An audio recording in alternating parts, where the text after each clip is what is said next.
teman-teman, lihat konstruksinya ya. Di sini ada doa, harapan dulu. Ada harapan, cita. Ini takdirnya. Jadi saya bikin ke sini X, di sini Y.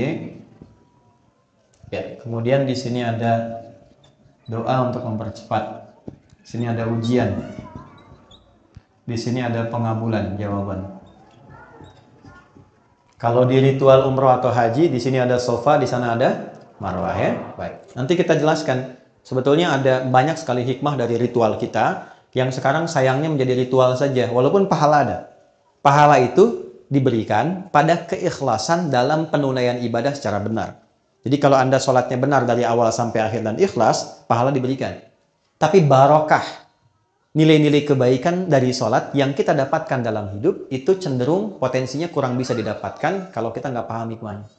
Oke? Seseorang kan, semua orang punya harapan ya, punya cita-cita. Terus dia berdoa kan? Ya Allah, yang sedang kuliah, saya pengen lulus IPK 4 misalnya. Ya kan? Ya Allah, saya pengen rumah tangga yang sakinah, mawadah, dan rahmah. Halo, kenapa sedih begini? Tenang ya. Ya, jadi intinya setiap orang punya cita-cita. Misalnya ini lulus ujian. Sifatnya wisuda, akhir didapatkan. Ada seorang mahasiswa pengen diwisuda dan lulus. Berarti kan harapan kan? Oke, saya mau tanya pada Anda. Mungkinkah diwisuda kalau dia tidak kuliah? Mungkinkah diwisuda kalau dia nggak ikut ujian? Mungkin. Tiba-tiba berdoa malam ini, besok wisuda. Mungkin. Pasti dia melewati tahapan dulu kan? Ya kan? Nah, tahapan inilah jembatan yang mengantarkan kita pada harapan yang ingin kita raih. Kita punya harapan di ujung sana, kita pengen raih. Kita mesti jalan kan ke sana? Nah, jalan itulah yang disebut dengan ujian. Ujian ini yang sering kita lihat sebagai masalah. Kan kita ngerjain ujian bikin masalah kan? Masalah, solusi, gitu kan? Ya? Nah, jadi sesungguhnya ujian atau masalah ini diberikan oleh Allah kepada kita bukan ingin membuat hidup kita bermasalah, bukan. Tapi ingin mengantarkan kita pada harapan dan doa yang pernah kita mohonkan. Memang jalannya mesti ini. Makanya kenapa masalah kita beda-beda, walaupun substansi rasanya sama, karena apa yang kita alami itulah yang sesuai dengan yang mengantarkan pada apa yang kita inginkan. Doa kita apa? Masalahnya Allah turunkan supaya mempercepat pengabulan pada apa yang kita mohonkan. Jelas nggak sampai sini? Ya, jadi itu yang dimaksudkan. Tidak mungkin ada orang hidup itu tentang diuji, nggak mungkin. Nah, konsepsi ini ada di Quran surah kedua di ayat 155. Walanabluwannakum bisyai, dan aku pastikan setiap orang yang hidup pasti aku akan berikan ujian. Hidup sama dengan ujian. Hidup sama dengan masalah. Karena orang hidup pasti punya cita-cita, punya keinginan. Yang punya keinginan harus diwujudkan keinginannya lewat ujian. Maka hidup berbanding lurus dengan ujian. Artinya orang yang tidak ingin diuji tidak ingin hidup. Siapa yang tidak ingin punya masalah? Angkat tangan. Kan? Dibilang gak ingin, takut gak ingin hidup. Dibilang punya masalah, takut gak bisa ngatasin, kan? Oke, lihat dulu sini. Bisyai dengan berbagai macam. Minal khauf, khawatir, gelisah. Ini sudah mulai gelisah, jam berapa selesai gitu kan? Walju' mulai lapar. Wa naqsi minal amwal, sudah mulai ngitung ongkos, pulang gimana? Ya, wal anfus, ada yang sakit sampai yang wafat, ya kan? Ya, wat samarat, yang hasil kerja kerasnya diambil orang lain. Ada yang begitu. Tapi itu mengantarkan pada harapan kita. Memang itu bukan punya kita. Yang punya kita yang lain, yang lebih baik. Jadi pahami yang pertama bahwa setiap hidup itu pasti akan dihadapkan pada ujian. Nah, ujian ini itu pasti akan selaras dengan kadar doa yang kita mohonkan. Makanya ketika Anda sedang punya masalah, itu hasil dari doa Anda. Kayak jangan banyak berdoa. Itu hasil doa Anda yang minta Allah kasih. Ya kan? Jadi begitu Allah kasih, Anda malah bilang, ya Allah, kenapa mesti saya? Kamu kan yang minta kemarin. Ya. Nah, dari sini baru turun ayat, la yukallifullahu nafsan illa wus'aha. Allah nggak mungkin nguji Anda di luar batas kemampuan Anda. Ketika diberikan ujian pun yang kita mampu. Gitu. Yang sakit kan pernah minta ke surga. Yang cepat, yang mudah, nggak banyak masalah kan? Kasih. Sebut nama Allah, diisolasi supaya nggak ketemu orang-orang, nggak berbuat maksiat, telinganya bersih, lisannya bersih. Melihatnya seperti itu. Oke? Nah, kemudian nggak cukup sampai situ. Nih, katakan pada diri kita, nggak mungkin Allah nguji kalau saya nggak sanggup. Bahasa kitanya, saya bisa, saya sanggup. Dan nggak harus bikin status. Memang cuma saya sanggup ya, yang lain enggak. Terima kasih ya Allah. Yang senang aminkan ya.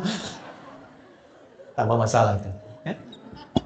Oke, setelah itu, setelah paham bahwa apa yang saya hadapi adalah bagian dari takdir hasil dari doa saya, maka pindah ayat. Perhatikan kalimatnya. Quran surah ke-94. Alam nashrah laka wa wada'na an. Baik, di surat apa itu? Apa artinya insyirah? Pahami, insyirah itu proses melapangkan hati, hati yang lapang. Jadi kalau ingin mudah masalah diatasi, lapangkan dulu hatimu. Karena banyak masalah menjadi besar itu bukan karena besarnya masalah, karena sempitnya hati. Oke? Jadi banyak masalah jadi besar itu bukan karena masalahnya besar, karena hatinya terlalu sempit. Anak muda konsultasi kepada seorang syekh sepuh, maaf kalau lewat waktu sedikit. Ya. Syekhnya tahu banyak masalah dari runut wajahnya yang tidak biasa. Kata syekhnya begini, ikut saya saja. Dibawa kemudian garam segenggam ke pinggir danau. Dilempar setengahnya ke gelas. Diambil air, minum. Kata anak muda ini, asin. Minum saja. Begitu diminum, betul, asin dan dimuntahkan. Dibuang semua ke danau. Lalu sisa dari garam tadi, seluruhnya dibuang ke danau. Ambil lagi airnya.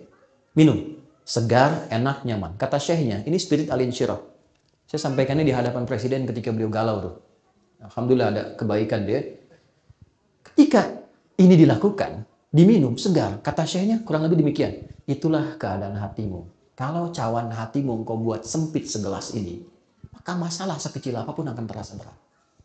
Tapi kalau cawan hatimu engkau perlebar seperti danau ini, masalah sebesar apapun seperti garam ini akan terasa ringan dan mudah. Alam nashrah laka sadrak, bukankah aku sudah buat hatimu lebar dan luas? Kenapa engkau sempitkan? Wa wada'na anka wizrak alladhi anqadha dhahrak, sehingga dengan itu membuat tubuhmu seakan menanggung beban yang berat yang tidak semestinya ditanggung. Ya, ada masalah yang kecil saja, masalah di pikiran kok sampai nggak bisa jalan, sampai nggak mau makan. Allah tanya balik, kenapa engkau sempitkan hatimu yang sudah aku bikin lapang? Sehingga masalah kecil ini sampai membuat dirimu tidak bisa bergerak. Penuh. Seakan-akan dari kepala sampai ujung kaki masalah semua. Ya? Wa rafa'na laka dzikrak. Perhatikan baik-baik. Bukankah dulu engkau mengalami banyak masalah juga? Tuh ditanya balik tuh teman-teman. Anda usia berapa sekarang? 30, 40, 50, 60. Allah nanya balik. Sampai di sini tiba sekarang. Dari dulu kan kita punya banyak jutaan masalah. Dari mulai kita balik kan sudah punya masalah. Pernah dikejar ayam, induk ayam saat anaknya dilewatin, kan? Banyak. Sampai masalah besar, kan? Nah, Allah tanya balik, ribuan masalah itu kan pernah engkau selesaikan. Kenapa yang satu ini kemudian kau merasa berat? Mungkin persoalannya bukan masalahnya. Masalahnya engkau belum lapangkan hatimu seperti aku selesaikan ribuan masalah dulu yang pernah tuntas karena kelapangan jiwamu. Terus kita tanya balik, ya Allah, cara melapangkan hati bagaimana? Ini yang mahal di Quran. Inna ma'al usri fa inna ma'al usri. Masalahnya kita hanya lihat terjemah. Banyaknya orang lihat terjemah aja. Kita tuh saya nggak pengen ikutan gitu sih. Banyaknya orang lihat terjemah. Di balik kesulitan ada padahal spirit maknanya tidak seperti itu. Kurang lengkap. Yang ingin Allah katakan, perhatikan kalimatnya. Inna ma'al usri. Seberat apapun masalahnya, selalu ada solusinya. Dalam bahasa singkatnya gini nih. Pasti selesai. Pasti ada solusi. Dan teman-teman, ini spirit ayatnya, ini katakan pada jiwa kita, dialogkan lisan dengan jiwa. Adi, ini pasti selesai. Bisa, nggak mungkin nggak selesai. Pasti ada solusinya. Katakan. Kita punya ayatnya, teman-teman. Di sini masyarakat Jepang itu yang praktekkan pada umumnya. Dulu tahun 95-96, itu ada acara di sini, Benteng Takeshi namanya. Seangkatan dengan Dragon Ball, kan? Tulisan Suzuki Watanabe yang kemarin baru meninggal itu. Ya? Itu Benteng Takeshi saat tanknya sudah mulai bergerak dan ingin menaklukkan benteng. Itu di sampingnya itu ada reporter yang mendampingi dan mengatakan gini, kamu pasti bisa, kok pasti bisa, kok pasti bisa. Kita punya ayat, jadi yang perhatikan. Jadi ketika Anda punya masalah, satu, simpulkan, terima kasih ya Allah, kau titipkan pada saya untuk mempercepat pengabulan doaku, engkau tidak berikan pada yang lain. Terima kasih. Yang kedua, kamu pasti bisa. Pasti selesai. Inna ma'al usri, fa inna ma'al usri. Kalau sekali nggak cukup, katakan yang kedua, sampai hati merasa tenang. Kuncinya, bukan jawabannya datang dulu, bukan selesai dulu. Kuncinya hati tenang dulu. Jiwa yang tenang melahirkan keputusan yang cemerlang. Bikin status tuh. Oke, terakhir, faida faragta. Kalau hatinya sudah tenang, baru mitigasikan persoalannya. Masalahnya apa? Di rumah tangga bikin mitigasi.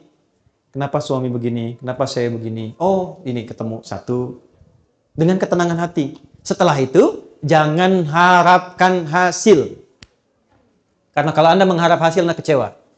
Serahkan hasilnya kepada siapa?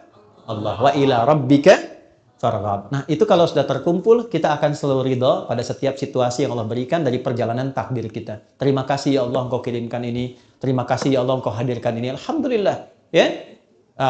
Makan gak makan asal ridho Allah pada kita ya, tidak harus selalu kumpul gitu ya. Kadang-kadang kan sendiri-sendirian.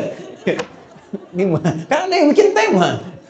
Ya, baik, saya kira itu yang penting untuk saya sampaikan. Dan yang sebagai penutup, sebagai bonus, tolong cari lawannya yang positif untuk berlatih keridhaan. Itu rumus di Quran surat Asy-Syams. Jadi kalau ada yang A kurang bagus, cari yang B yang bagusnya. Misal, jujur lawannya apa? Jujur lawannya apa? Bohong. Rendah hati lawannya apa? Sombong. Baik, sombong diciptakan bukan ingin membuat Anda sombong, tapi supaya rendah hatinya muncul. Jadi kalau ada muncul tentang sesuatu yang terlihat sombong, berarti saya mesti rendah hati. Kenapa mesti Anda yang lihat? Marah lawannya apa? Sabar. Jadi kalau pulang dari sini, lihat suami marah, ibu langsung simpulkan, marah dititipkan pada suami saya. Bukan ingin menjadikan suami saya pemarah, tapi ingin menitipkan supaya kesabaran saya meningkat agar sanggup mengatasi persoalan rumah tangga lebih besar di masa yang akan datang. Jadi kalau suami datang marah-marah, alhamdulillah. Kamu kenapa ketawa? Terima kasih ya Allah telah mengirimkan amarah pada suami saya sehingga saya bisa belajar sabar. Dan suami juga nggak punya alasan untuk marah. Cemberut apa lawannya? Anda pulang ke rumah isi cemberut. Waalaikumsalam. Kayaknya kenal dia. Setelah itu kasih emas 2 kilo, selesai masalahnya. Emang istri saya masih ada nggak? Udah nggak ada kan? Alhamdulillah. Makanya saya cerita ya. Karena jarang ada ustadz ceramah bawa istrinya, jarang. Apalagi bahas yang itu. Sama saja gitu ya. Baik teman-teman, itu yang bisa disampaikan.